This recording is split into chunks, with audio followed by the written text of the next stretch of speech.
All right. Good morning, and thank you so much for joining us for creating a Downspout Garden, presented by Liz Pike, a member of the Washington State University Extension Master Gardener Program in Clark County. My name is Mary Obler, and I am the branch manager of the Cascade Park Community Library in Vancouver, Washington, which is a part of the Fort Vancouver Regional Library System.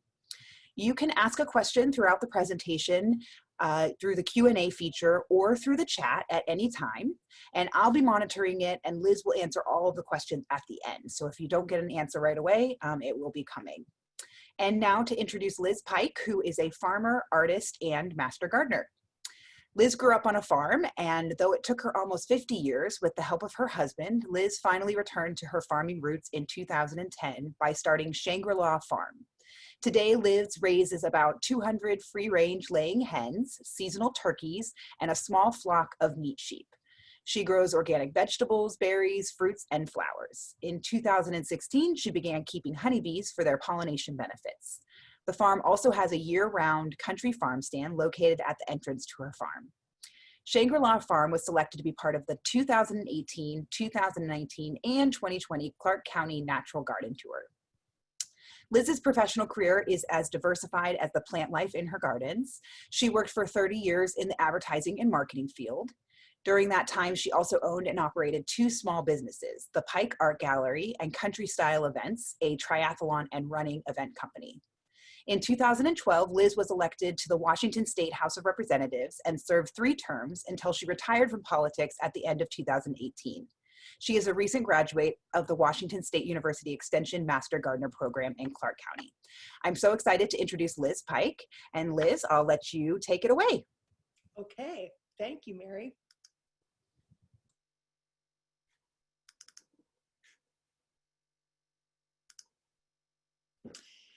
Well, thank you so much to Mary and the Fort Vancouver Library System for allowing the Master Gardeners of Clark County to visit with you today. And this is a program that is very near and dear to my heart. And before I get started on the Downspout Water presentation, I just want to mention that becoming a Clark County Master Gardener has been one of the most fulfilling adventures of my adult life. So I highly recommend it. And we can send you more information about how to become a Clark County Master Gardener if you so choose. Today, I'm going to present this program on how to build a downspout water garden to beautify your own garden area. And I just want to mention that today, my own garden has become even more important to me than ever before. And not just for the food to feed my family or the beautiful cut flowers for my table, but also for my own mental health and well-being. And my garden is truly my sanctuary. And I hope that after this presentation, you are inspired to build a downspout water garden on your property. And without further ado, I will get into that program. Basically, what I'm going to show you how to do today is collect water from a downspout and make a decorative water basin to collect that water in.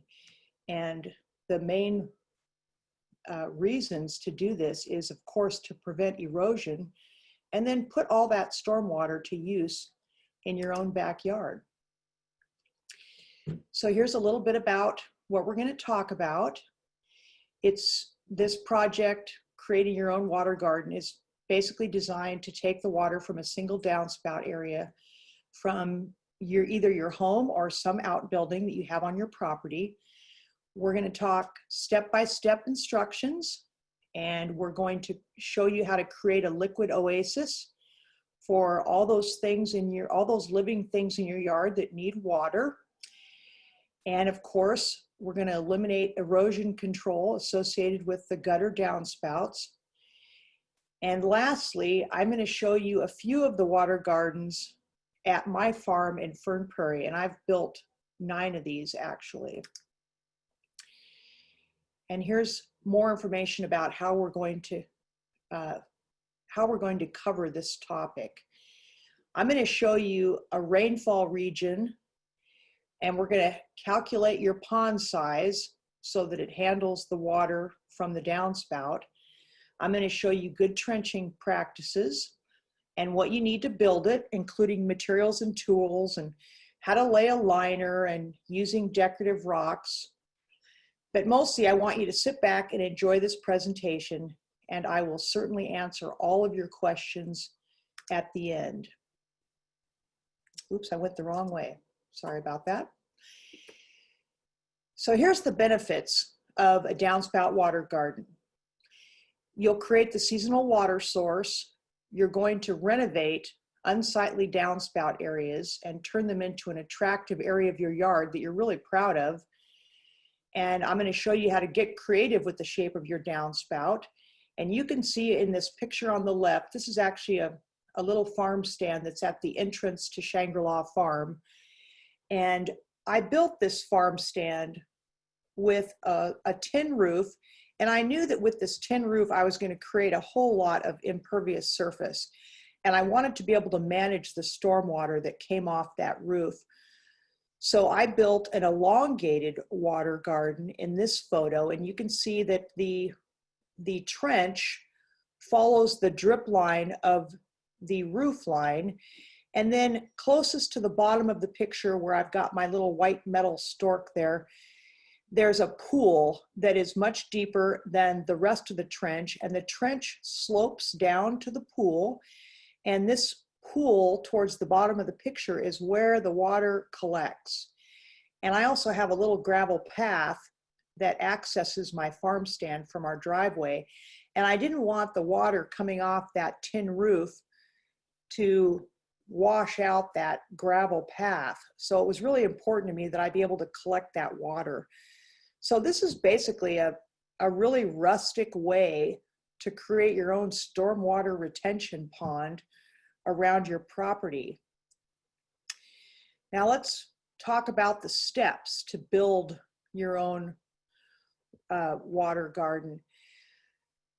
I always like to pick an area that really is unsightly when I'm building one of these. And this was one of the last downspouts on my property that was really unsightly. And you can see and this is winter time to be fair, none of my my shrubs have leaves on them right now. And actually the rainy season, either late fall or winter or early spring, is a really good time to build this, because then you can monitor the rainfall also. But here's some tips on things to avoid when choosing your site. And you can see there's 5 bullet points on that list. You don't want to build your water garden next to the edge of a bluff or, steep slopes. And you definitely want to avoid building it near any utilities or septic drains or fields or your septic tank. And then also avoid spots that don't drain well. Clearly you're wanting to pick a spot that is just the opposite, that drains really well. And speaking of wells, if you are on a property that has a well and a septic system, you want to stay way back, at least 100 feet, from your drinking water well. Step 2 is to test your site, your soil for drainage in that site that you want to have your water garden. And I also want to stop for a minute and just let you know that there's a couple more slides that have a ton of information. And as Mary mentioned, you're going to get a PDF file of this whole slide presentation. And there's a lot of information. And before I go further, I just want to mention that I'm one of those kinetic learners. I learn by doing, and I had built several of these successful water gardens all around my property. And then I became a master gardener. And then I decided one of my highest and best uses was presenting and spreading the word to the community about, ways to have a healthier garden and, avoid using pesticides and all those things, and teaching people how to do things more a natural way. And once I created this presentation, I had to go by all of the state rules for the water garden manual. So there's a lot of information in here, and I don't want you to get bogged down on all the next 4 or 5 slides, because it just, what I'm saying is hang with me here for the next 4 or 5 slides, because there's a ton of information and it's really not as complicated as it looked. So first, we're going to test our soil and see how fast it drains. And all that means is just digging a trench that's about 2 feet deep and maybe 1 to 2 feet wide. It doesn't have to be 2 feet wide. It could be just 1 feet wide. So basically a post hole digger 2 feet deep will be just fine. And then fill the hole with water and start your stopwatch and see how long it takes for the hole to drain with water. Drain in, so there's no more water in the hole. So here's an example. So you fill your hole with 6 inches of water, and if it took 2 hours for the water to drain, your drain rate is basically 3 inches per hour. You know, 6 inches divided by 2 is 3, so that's pretty simple. And then you're going to determine the size of your pond, and these are all really important steps. I don't want to de-emphasize them, but here's the data that you should consider. You know, do you have well-draining soil? Note the results from your soil test that you took, the drainage test, and how much area is your water garden going to hold? So that's calculating the roof size, and we'll talk more about that.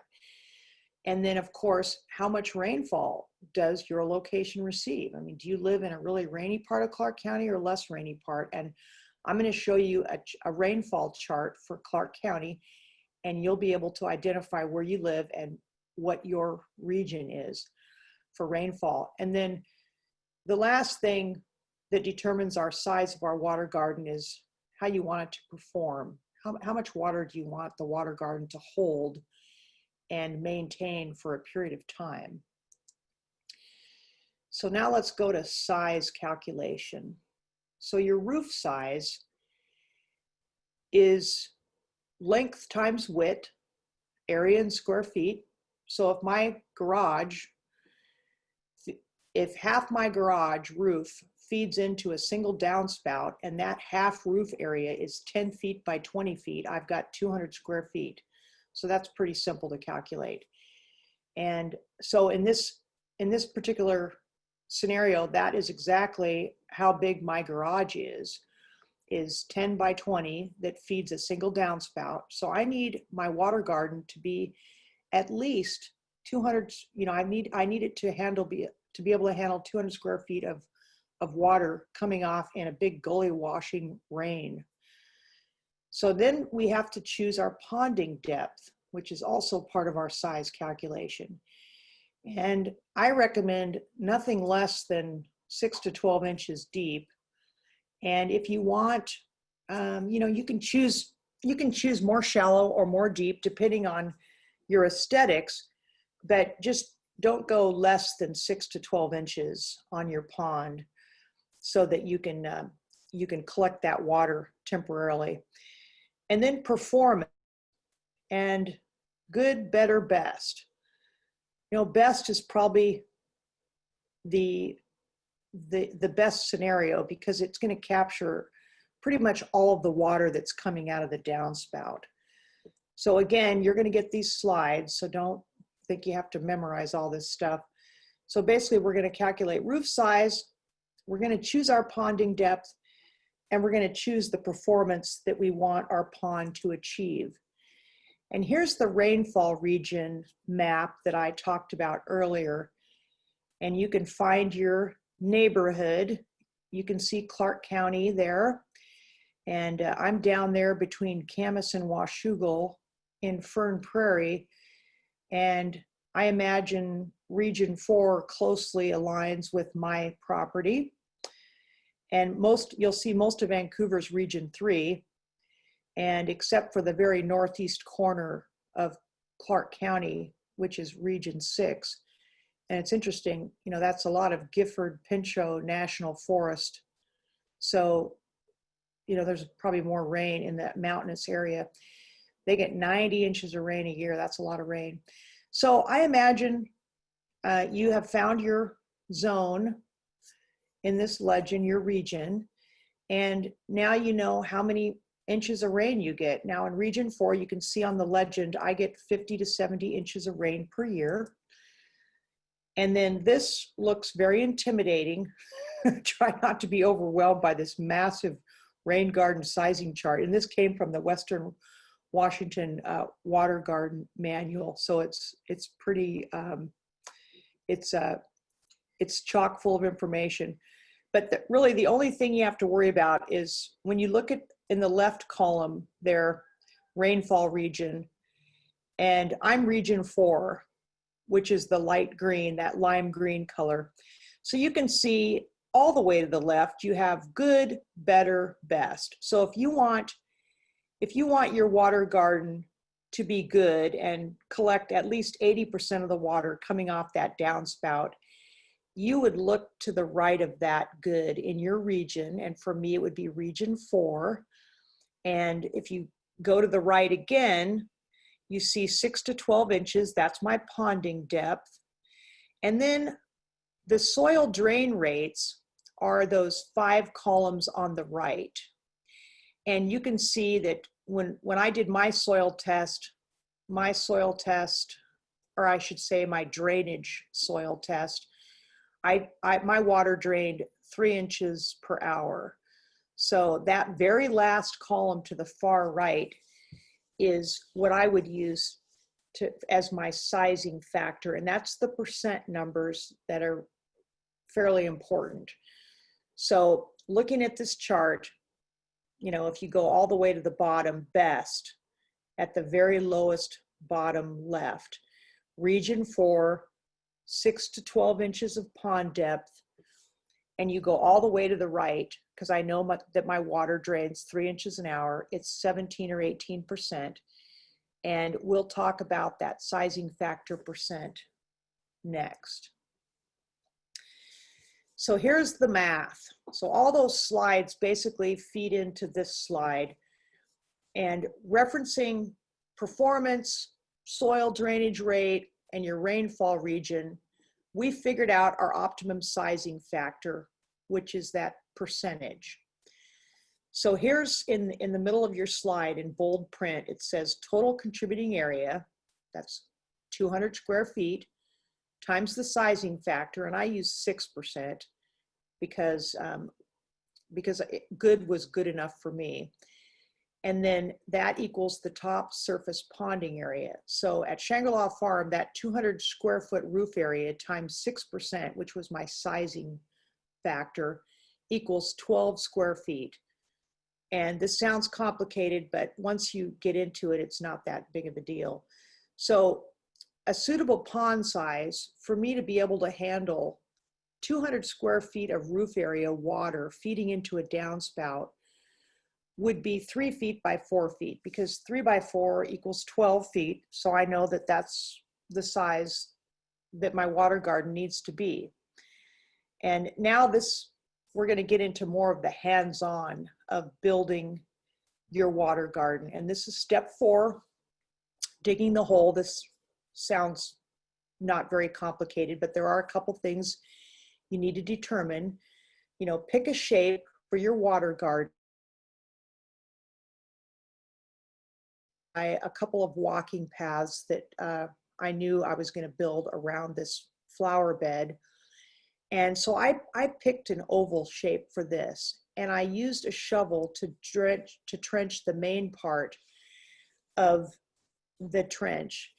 And then I knew how much size I needed because of the calculations I did. So I basically trenched to create the size and the shape that would handle the water. So that defines my size and my depth. And then with the trench, I also gently slope the sides of the trench. And you'll see in a minute why that's really important to have a gradually sloped side.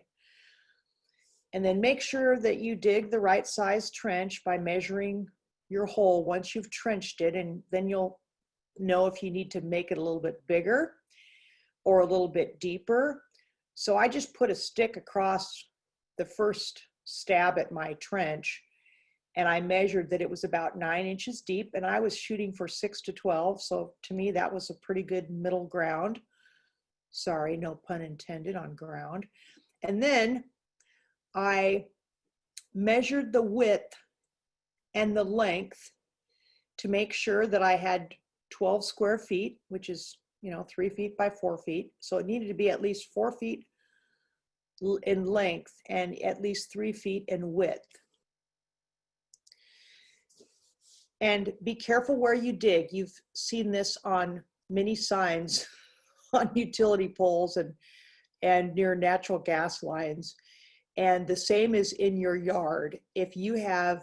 Particularly if you have irrigation nearby, and I knew that I had a drip line in this part of the flower bed, and you can see that I built this in the rainy months because there's quite a bit of mud everywhere. So when I got close to the area where I had a drip system, I stopped using my shovel and I just used a hand trowel to gently poke around and find my drip line. And there you can see this is the end of a drip line where my irrigation installer pinched off the end, and you can see the little metal clip that holds it in place.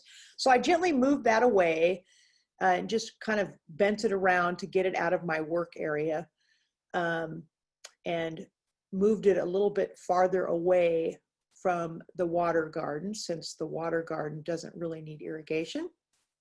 So the point of this slide is just to know where you're digging, and just be careful that you don't damage any of your landscape irrigation. And then step 5, this is where things start taking shape. You're going to line your water garden. And I always like to try to use things that I have laying around my property instead of going to the store and buying something. I try to reuse and recycle as much as I can.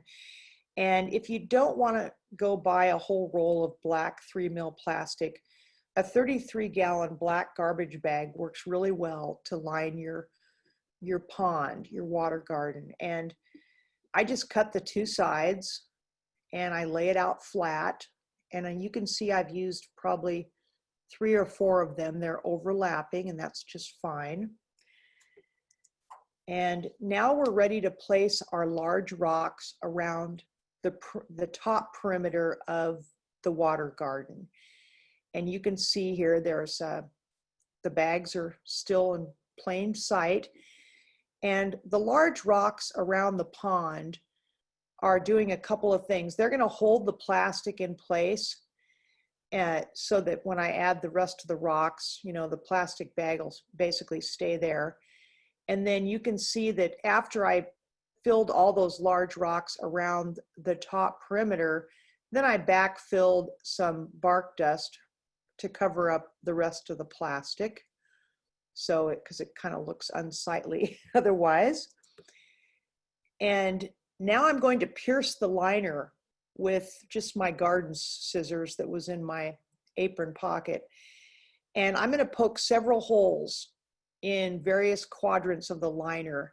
And this is going to allow your soil, this is going to allow the water that comes from the downspout to slowly drain.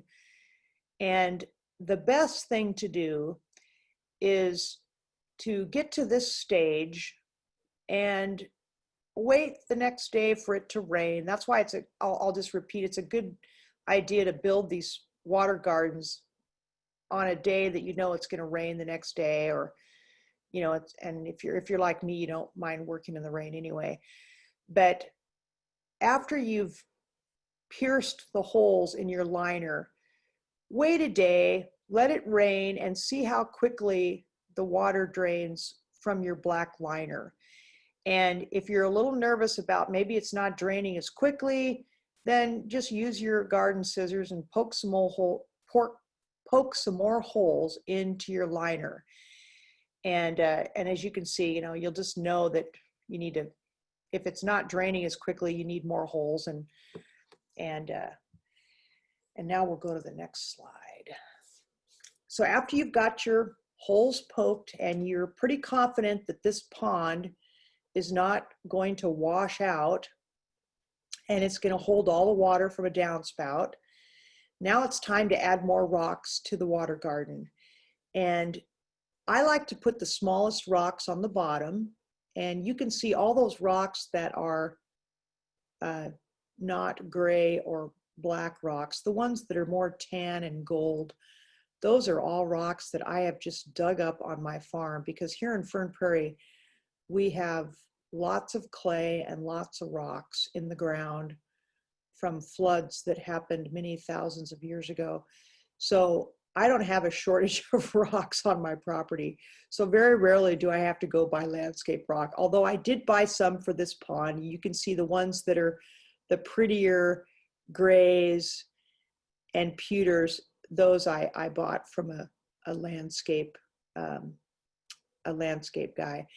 But the smallest rocks go in the bottom, and then this is why it's so important when you're trenching your water garden to have a nice sloped side, because then you want to use larger rocks to go up the side of the water garden. And you can see that I've started to add the large rocks, and having large rocks going up there, that holds up the rocks that are above those rocks.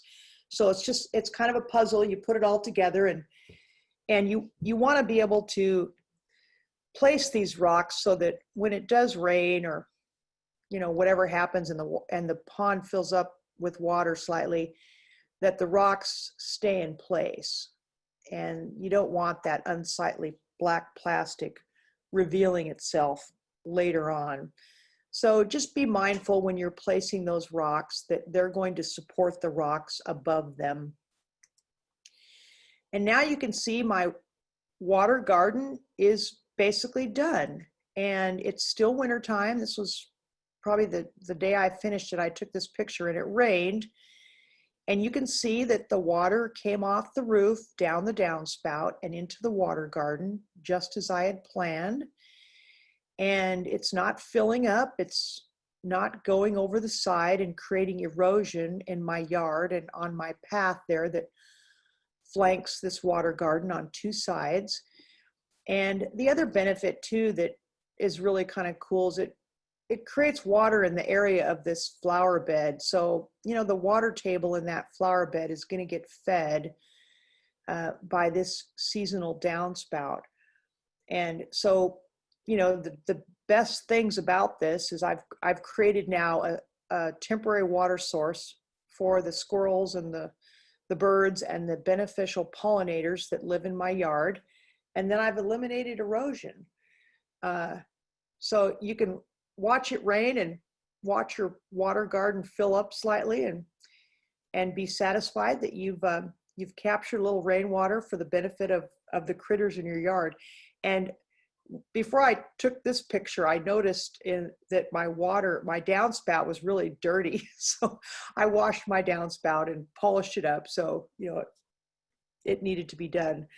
And then I took this picture so it looks better. And you can see it's still wintertime. All the foliage in my yard is looking pretty sad. And now I took a picture a year after I built this, and I had planted some perennials around the edge of the water garden. And now it's really an attractive place in my yard. And I'm going to show you a side-by-side comparison of before and after. And it wasn't that hard to do. This was probably an afternoon project. And here's something else too. I mentioned this earlier, you can get creative with the shape of the water garden. And the one on the right is a heart-shaped water garden. And that one is a fairly deep pond. It's a little bigger than the first one that I showed you. And it actually has two downspouts on the southwest side of our house. And so I made it a little bit deeper, and I poked a little bit more holes. And even on big, heavy rains, when we have our heaviest rains, it has never flowed over the top. It always stays about, no more than about 2/3 full, which is good. So it does what it was designed to do. And you can choose any shape you want. If you want, a more trench shape like the one on the left, I mean, you get to decide because it's your property. And here's one of my favorite slides in this whole presentation is creating these water gardens. It's legal and you don't need a permit. If you go about halfway down that Department of Ecology policy, it's a white paper basically by the Department of Ecology, and it's signed by the then director of Department of Ecology, and the department's rooftop guzzler collected rainwater policy. The on-site storage and or beneficial use of rooftop or guzzler collected rainwater is not subject to the permit process of RCW 90.03. So that's kind of cool. You don't have to get a permit to do what I'm teaching you how to do today, which is always a good thing. And this is the Rain Garden Handbook that is put out for Western Washington. And this is the guide that I took all those slides about drainage rates and zones and performance levels. And you can get this complete guide online at raingarden.wsu.edu and just click on how to build the rain garden. And I do want to thank Erica Johnson, who is the leader of our Clark County Master Gardener program here. And she is awesome. And she was very encouraging in preparing this presentation. And of course, I want to thank the Washington State Department of Ecology for answering my questions about the permits. And then of course, the Washington State University Extension. And this is basically the end of my presentation, and we will get into questions, but I just want to show you the before and the after, which you'll see. You know, my unsightly downspout is the middle picture. And then on the right is the finished rain garden or water garden. And you can just see what a difference. And, you know, I had a lot of erosion before I did this project. And a lot of water came out of that downspout and just ran off. And now I'm able to capture that rainwater and put it to beneficial uses for the little critters in my yard. So I want to thank you for listening. And also just, again, I want to emphasize that, you know, our gardens are probably more important to us today than ever before. And you know, anything that you can do to create more beauty and tranquility and sanctuary in your yard or on your property is going to bring you back tenfold. There's just, I mean, everybody can control their environment at their property. And if you can just do a couple little things like enhancing a downspout area, it's going to make you feel better, and it's going to last forever, and it'll function forever for you. So I will go out of this screen.